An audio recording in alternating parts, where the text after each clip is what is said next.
नमस्कार दोस्तों, स्वागत है आपका आपके ही यूट्यूब चैनल नैंसी क्लासेस में। आज मैं यहाँ पर साइंस के क्वेश्चंस डिस्कस करूँगी जो कि आपके एग्जाम्स के पॉइंट ऑफ व्यू से काफ़ी ज़्यादा इंपॉर्टेंट है, तो वीडियो को अंत तक देखिएगा।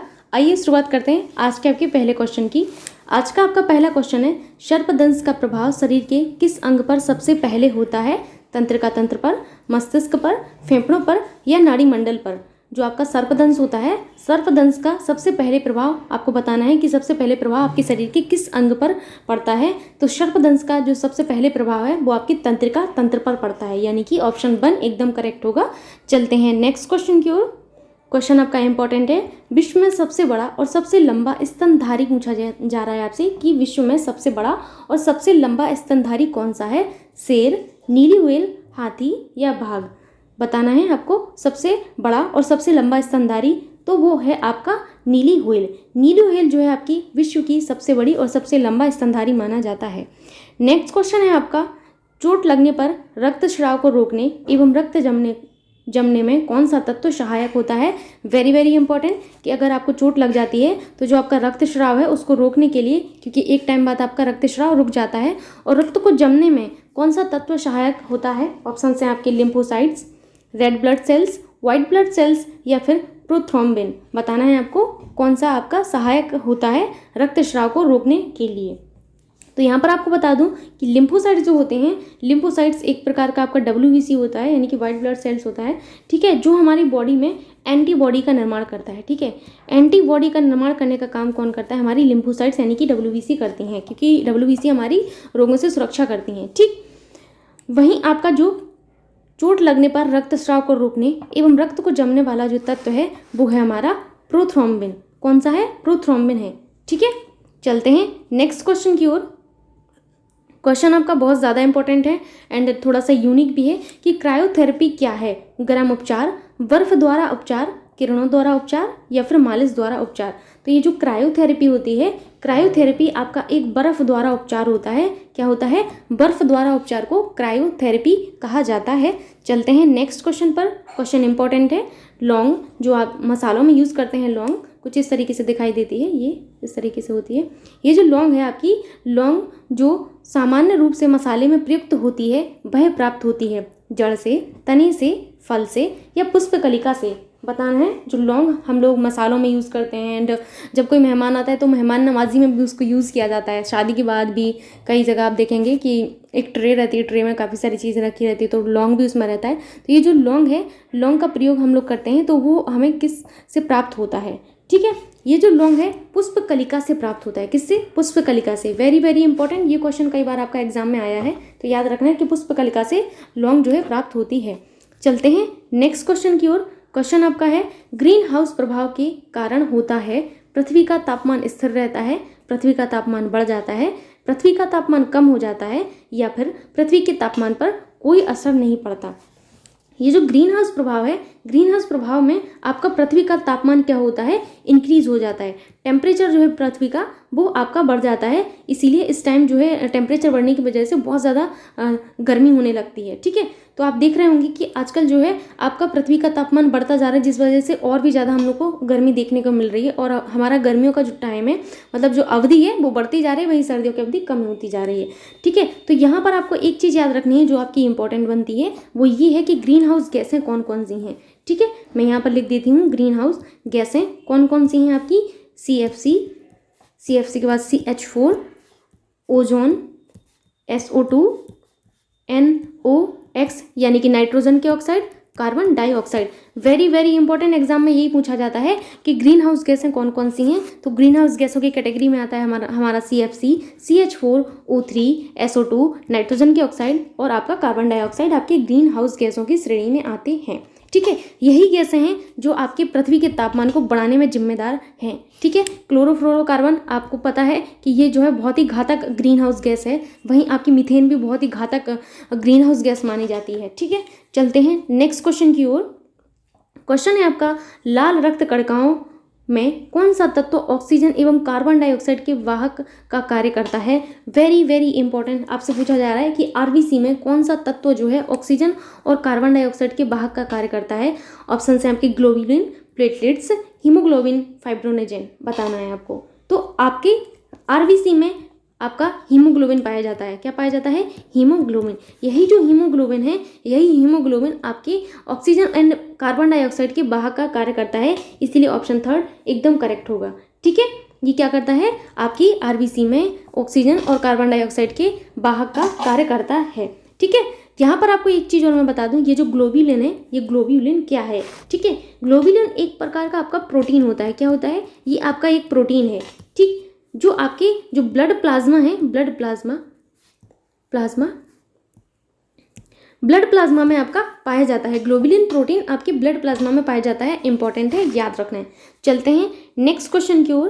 क्वेश्चन है आपका, हृदय की ऊपरी चैम्बर को कहते हैं अलिंद, निलय। निलय एवं अलिंद दोनों, इनमें से कोई नहीं। पहले तो आपको ये पता होना चाहिए कि आपके हृदय में कितने चैम्बर होते हैं। तो हृदय में चैम्बरों की संख्या कितनी होती है? टोटल 4 चैम्बर होते हैं। ठीक है, कौन कौन सी? दायां अलिंद, दायां निलय, दायां निलय, दायां अलिंद। ठीक है, याद रखना है, ये जो है आपके 4 चैम्बर हैं। तो आपको बताना है हृदय की ऊपरी चैम्बर को क्या कहा जाता है? हृदय की ऊपरी चैम्बर को अलिंद कहा जाता है। वहीं हृदय की निचला जो चैम्बर होता है, निचला चैम्बर, ठीक है, निचले चैम्बर को निलय कहा जाता है। ठीक है, कैसे याद रखें कि निलय किसको कहा जाता है? ऐसे याद रखना, निचला ना से ना यानी कि निलय। ठीक है, निचला चैम्बर निलय है, वहीं ऊपरी चैम्बर को आपका क्या कहा जाता है? अलिंद कहा जाता है। आई होप यहाँ तक आपको सारी चीज़ें समझ में आई होंगी। यदि आपको कोई सा भी डाउट रहता है तो आप लोग कॉमेंट बॉक्स में पूछ लिया कीजिए। साथ ही साथ यदि आपको वीडियो अच्छा लगता है तो आप वीडियो को लाइक भी कर दिया करिए। चलते हैं नेक्स्ट क्वेश्चन की ओर। क्वेश्चन है आपका, कार्बन डाइऑक्साइड युक्त रक्त का कहाँ ऑक्सीकरण होता है? किडनी में, फेफड़े में, लीवर में या आमाशय में? बताना है आपको कि जो कार्बन डाइऑक्साइड युक्त जो आपका रक्त होता है उसका ऑक्सीकरण कहाँ होता है। तो कार्बन डाइऑक्साइड युक्त जो रक्त है उसका ऑक्सीकरण आपकी फेफड़ों में होता है। कहाँ पर? फेफड़ों में होता है। वेरी वेरी इंपॉर्टेंट क्वेश्चन, ये कईयों बार आपके एग्जाम में आया है ये क्वेश्चन कि कार्बन डाइऑक्साइड युक्त रक्त का कहाँ पर ऑक्सीकरण होता है? फेफड़ों में। ठीक है, चलते हैं नेक्स्ट क्वेश्चन की ओर। क्वेश्चन है आपका, किस तत्व की कमी से बेरी बेरी रोग होता है? बताना है आपको कि किस तत्व की कमी से जो बेरी बेरी रोग होता है। ठीक, थायमिन, नियासिन, राइबोफ्लेविन या फिर कोबालामिन?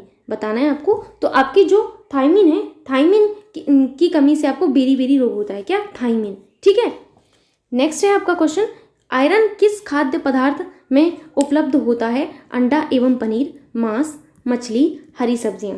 तो आपकी आयरन जो है किस खाद्य पदार्थ में उपलब्ध है, आपको ये बताना है। ठीक है, तो आयरन जो है आपकी हरी सब्जियों में भरपूर मात्रा में होता है। इसीलिए जब आयरन की कमी हो जाती है, जैसे एनीमिया जैसे रोग देखने को मिलते हैं, एनीमिया जो है आपका एक आयरन डेफिशिएंसी रोग है। तो एनीमिया में होता क्या है कि आपके बॉडी के अंदर आयरन की कमी होने लगती है। ठीक है, हीमोग्लोबिन कम होने लगता है। तो इस टाइम जो है आपको सजेस्ट किया जाता है हरी सब्जियां खाने को, क्योंकि हरी सब्जियां जो है आपकी आयरन से भरपूर होती हैं। याद रखना है, आयरन से भरपूर है। कौन सी? हरी सब्जियां भरपूर होती हैं आयरन से। एंड नेक्स्ट क्वेश्चन आपका बहुत ज़्यादा इंपॉर्टेंट है, आपसे पूछा जा रहा है फ्लोएम का दूसरा नाम है? कास्ट, बास्ट, फाइबर, इनमें से कोई नहीं। तो फ्लोएम का जो दूसरा नाम होता है वो होता है आपका बास्ट होता है। क्या होता है? बास्ट होता है। वेरी वेरी इंपॉर्टेंट, फ्लोएम का दूसरा नाम होता है आपका बास्ट होता है। ठीक है, नेक्स्ट क्वेश्चन है आपका, ऐसी महिलाएं जो दूसरे के लिए बच्चा पैदा करने हेतु अपना गर्भाशय किराए पर देती हैं क्या कहलाती हैं? सौतेली माँ, सैरोगेट मदर, जैविक मदर या इनमें से कोई नहीं? तो आप लोगों ने एक मूवी देखी होगी जो कुछ ही दिन पहले आई हुई थी, एक कृति सेनन की मूवी थी। ठीक है, तो उसमें यही था, सैरोगेट मदर के बारे में बात की जा रही थी। तो उसमें कृति सेनन जो है किसी और का बेबी अपने गर्भाशय में देती है। ठीक है, तो वो क्या होता है कि उस टाइम फिर वो लोग एक उन लोगों का एग्रीमेंट होता है कि उस एग्रीमेंट में वो लड़की कहती है कि हाँ मतलब वो रेडी है दूसरे के बच्चे के लिए अपना गर्भाशय किराए पर देने हेतु। ठीक, तो ये एग्रीमेंट होता है, डॉक्टर्स के प्रिस्क्रिप्शन में होता है ये सारी चीज़ें। तो आप समझ सकते हैं कि ये जो है एक अच्छी चीज़ है कि जिनको बच्चे नहीं हो रहे हैं तो वो जो है किसी का और गर्भाशय जो है किराए पर ले सकते हैं बच्चा पैदा करने के लिए। तो ऐसी मदर को सैरोगेट मदर कहा जाता है। ये आजकल काफ़ी ज़्यादा प्रचलन में है, तो याद रखना है सैरोगेट मदर के बारे में। ठीक है, नेक्स्ट क्वेश्चन है आपका, जीवों के उनके पर्यावरण के संबंध के अध्ययन को क्या कहा जाता है? बताना है, जीवों के उनके पर्यावरण से संबंध के अध्ययन को क्या कहा जाता है? प्राणी विज्ञान, कीट विज्ञान, पारिस्थितिकी विज्ञान या फिर बहुपद विज्ञान? तो हम लोग जीवों के उनके पर्यावरण के संबंध के अध्ययन को क्या कहते हैं? इसको कहते हैं पारिस्थितिकी विज्ञान कहा जाता है। ऑप्शन थर्ड एकदम करेक्ट होगा। एंड चलते हैं नेक्स्ट क्वेश्चन की ओर। क्वेश्चन बहुत ज़्यादा इंपॉर्टेंट है। क्वेश्चन है आपसे कि पत्ता गोभी खाद्य पदार्थ का संग्रह कहाँ करता है? पत्ता गोभी आपने देखा होगा, बहुत कम लोगों को खाने में पसंद होता है, लेकिन ये आयरन से भरपूर होता है। पत्ता गोभी जो है आपका संग्रह करता है भोज्य खाद्य पदार्थ का। आपको बताना है कहाँ पर करता है, तने में, फल में, पत्तियों में, इनमें से कोई नहीं। नाम से ही स्पष्ट है, पत्ता गोभी। तो पत्ता गोभी जो है खाद्य पदार्थ का संग्रह पत्तियों में ही करता है। किसमें? पत्तियों में। ऑप्शन थर्ड एकदम करेक्ट होगा। ठीक है, यहाँ पर आपको कुछ चीज़ें और देखनी है कि फल का खाद्य पदार्थ कौन सा है। फल का खाद्य पदार्थ क्या है आपका? सेब। ठीक है, वहीं आपका तना का खाद्य पदार्थ कौन सा है? तना का खाद्य पदार्थ कौन सा है? आलू। ठीक है, जड़ का खाद्य पदार्थ कौन सा है? जड़ का खाद्य पदार्थ होता है आपका चुकंदर। ठीक है, चुकंदर, मूली, ये सब आपके जड़ के खाद्य पदार्थ हैं। ठीक, तो यहाँ पे आपने जाना कि फल का खाद्य पदार्थ हमारा सेब होता है, वहीं तना का खाद्य पदार्थ हमारा आलू होता है, और जड़ का खाद्य पदार्थ हमारा चुकंदर और आपकी मूली होती हैं। एंड चलते हैं नेक्स्ट क्वेश्चन की ओर। क्वेश्चन है आपका, लोहे की कमी से कौन सा रोग होता है? स्कर्वी, रिकेट्स, रक्त अल्पता, उपरोक्त सभी। तो लोहे की कमी से होने वाला जो रोग है वो एनीमिया होता है। कौन सा होता है? एनीमिया, जिसे रक्त अल्पता कहते हैं। ऑप्शन थर्ड एकदम करेक्ट होगा। रक्त अल्पता को ही आपका एनीमिया कहा जाता है। क्या कहा जाता है? एनीमिया कहा जाता है। इसमें होता क्या है? इसमें रक्त अल्पता यानी कि रक्त की अल्पता हो जाती है, यानी कि आपकी आरबीसी जो है, आपकी आरबीसी की संख्या जो है कम हो जाती है। वेरी वेरी इंपॉर्टेंट, यही याद रखना है कि रक्त अल्पता यानी कि एनीमिया में आरबीसी की जो संख्या है वो कम हो जाती है। चलते हैं नेक्स्ट क्वेश्चन की ओर। क्वेश्चन है आपका, पीएच स्केल का परिसर है 0 to 7, 8 to 14, 0 to 7, 0 to 14। तो पीएच स्केल जो आपका परिसर है बताना है आपको। सबसे पहले तो पीएच स्केल के बारे में जान लेते हैं। ये जो पीएच स्केल होता है इसकी खोज किसने की थी? ठीक है, तो इसकी खोज की थी आपके SP सोरेनसन। याद रखना है, इनकी खोज किसने की थी? पीएच स्केल की HP सोरेनसन ने पीएच स्केल की खोज की थी। ये जो है आपका 0 से लेके 14 तक के खानों में बटा हुआ होता है। कैसे? 0 से 14 तक के खानों में बटा हुआ होता है। इसमें आप 0 से 7 तक का जो है आपका, 0 से 7 में आपके जो है अम्ल का मान रहता है। क्या रहता है? अम्ल का मान रहता है। वहीं 7 जो है आपका उदासीन रहता है। अगर किसी की वैल्यू 7 है तो वो उदासीन माना जाएगा। वहीं 7 से आपका 14 के बीच जो होगा वो आपका कैसा माना जाता है? आपका क्षारीय माना जाता है। ठीक है, क्षारीय कैटेगरी में आता है। तो यहाँ पर आपने देखा कि आपके पीएच स्केल का परिसर आपका 0 to 14 रहता है, जिसमें आपका 0 से 7 अम्लीय जो मान रहते हैं वो रहते हैं, वहीं 7 आपका उदासीन मान है, और वहीं 7 से आपका 14 तक आपका क्षारीय मान होते हैं। ठीक है, जो 7 होता है, ये जो 7 पीएच वैल्यू है, 7 पीएच वैल्यू आपको याद रखना है। जो 7 होता है पीएच वैल्यू वो आपकी जल की होती है। वेरी वेरी इंपॉर्टेंट, जल की होती है। यानी कि ये तो आपने जान लिया कि जल की पीएच वैल्यू 7 है। कई बार एग्जाम में ऐसे पूछा जाता है, जल होता है अम्लीय, क्षारीय, उदासीन, इनमें से कोई नहीं। तो आपका जल क्या हुआ? उदासीन हुआ, क्योंकि जल की पीएच वैल्यू क्या है? 7 है, इसीलिए जल आपका उदासीन है। ये याद रखना है आपको। ठीक है, यहाँ पर ऑप्शन 4 एकदम करेक्ट था। चलते हैं नेक्स्ट क्वेश्चन की ओर। क्वेश्चन आपका काफ़ी ज़्यादा इंपॉर्टेंट है। क्वेश्चन है आपका, प्रकाश संश्लेषण का प्रथम स्थायी उत्पाद है स्टार्च, फास्फोग्लिसरॉल, ग्लूकोज, सुक्रोज। यहाँ पर मैं आपको एक चीज़ बताना चाहूँगी, जब भी मैं इंपॉर्टेंट कहूँ तो आप ये समझ जाना कि या तो ये एग्जाम में आया हुआ है या फिर इसके आने की संभावना आपके एग्जाम में है, इसीलिए इंपॉर्टेंट बोला जाता है यहाँ पर। ठीक है, आपको बताना है प्रकाश संश्लेषण का प्रथम स्थायी उत्पाद क्या है। ठीक है, तो जो आपका प्रकाश संश्लेषण होता है उसका प्रथम स्थायी उत्पाद आपका सुक्रोज होता है। ठीक है, क्या होता है? आपका सुक्रोज होता है, इसीलिए आपका ऑप्शन 4 एकदम करेक्ट होगा। यहाँ पर आपको एक चीज़ और जाननी है, प्रकाश संश्लेषण जो है आपकी क्लोरोफिल के ग्राना में संपन्न होती है। कहाँ पर? ये जो प्रकाश संश्लेषण की प्रक्रिया होती है ये क्लोरोफिल के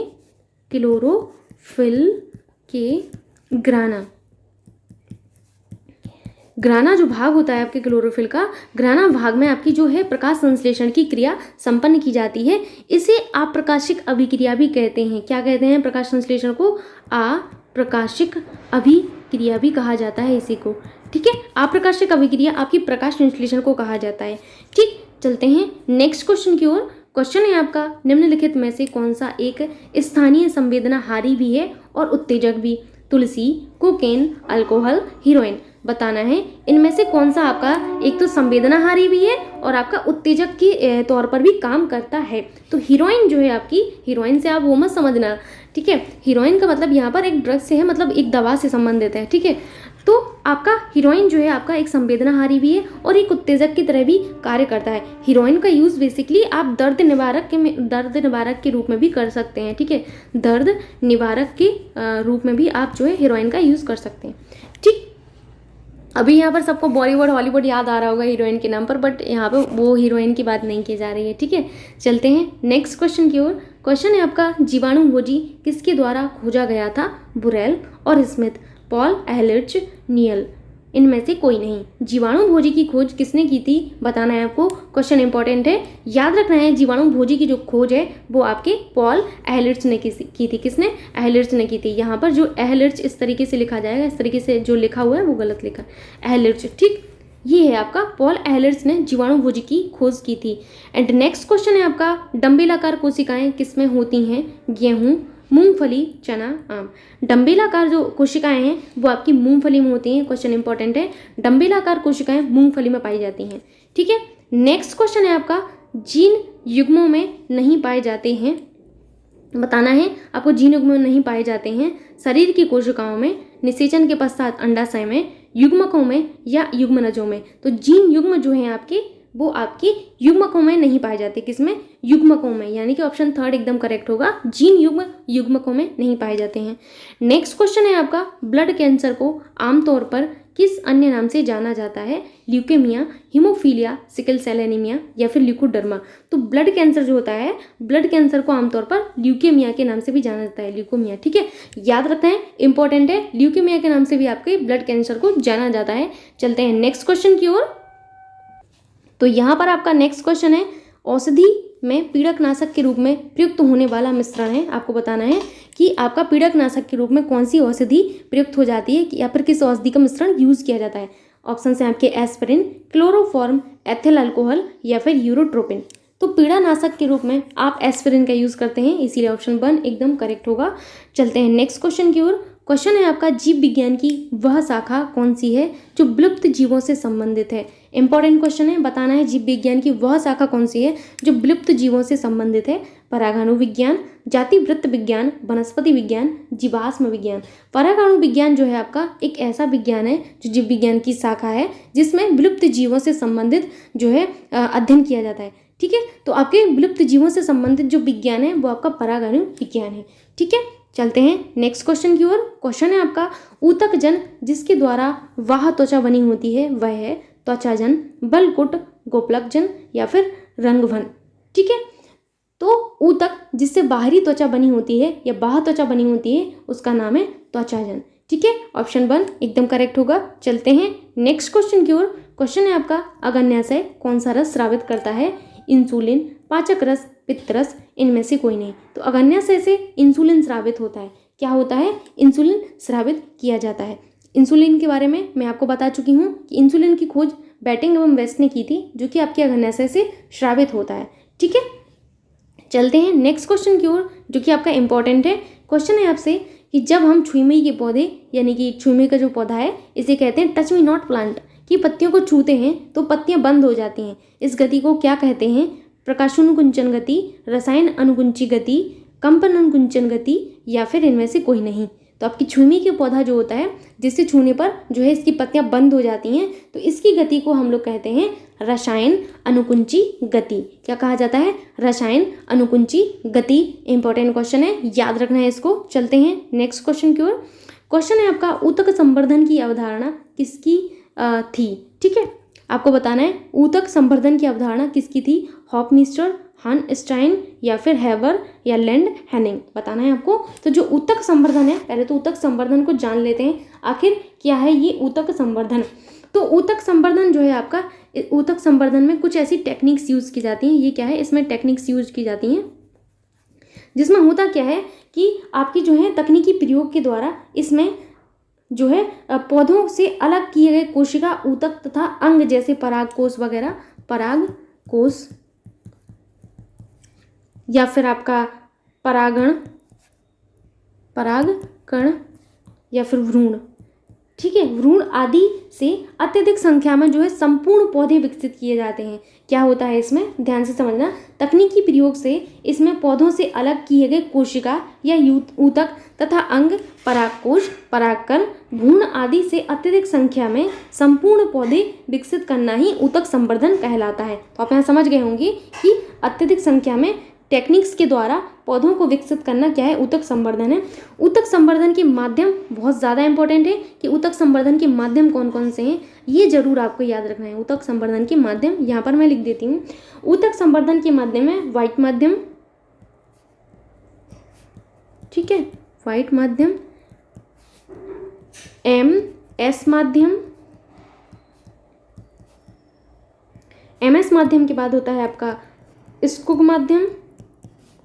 ये जो है आपके ऊतक संवर्धन के माध्यम है, जो आपको याद रखने हैं। तीनों आपके ऊतक संवर्धन के माध्यम है, ठीक है।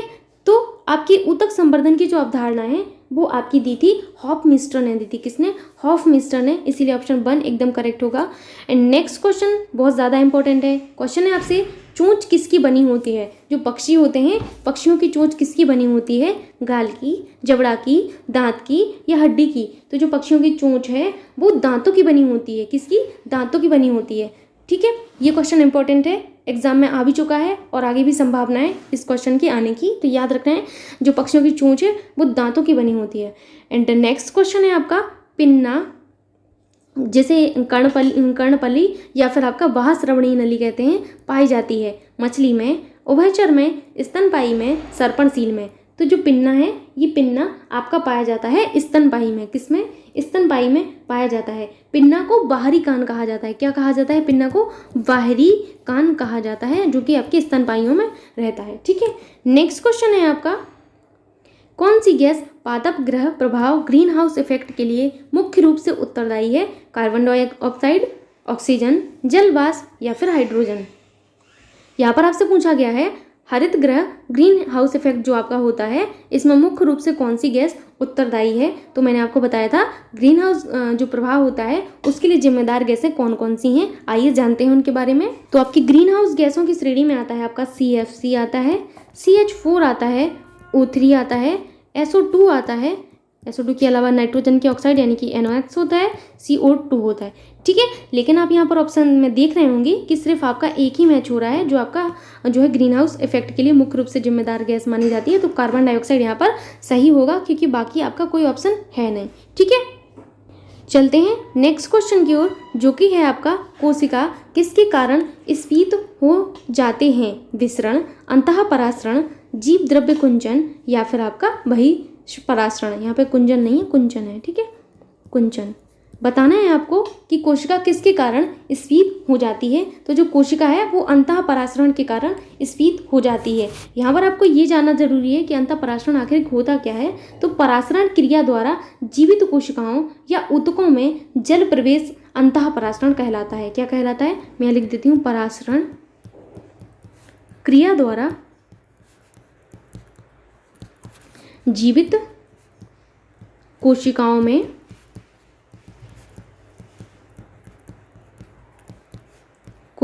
या ऊतकों में जल प्रवेश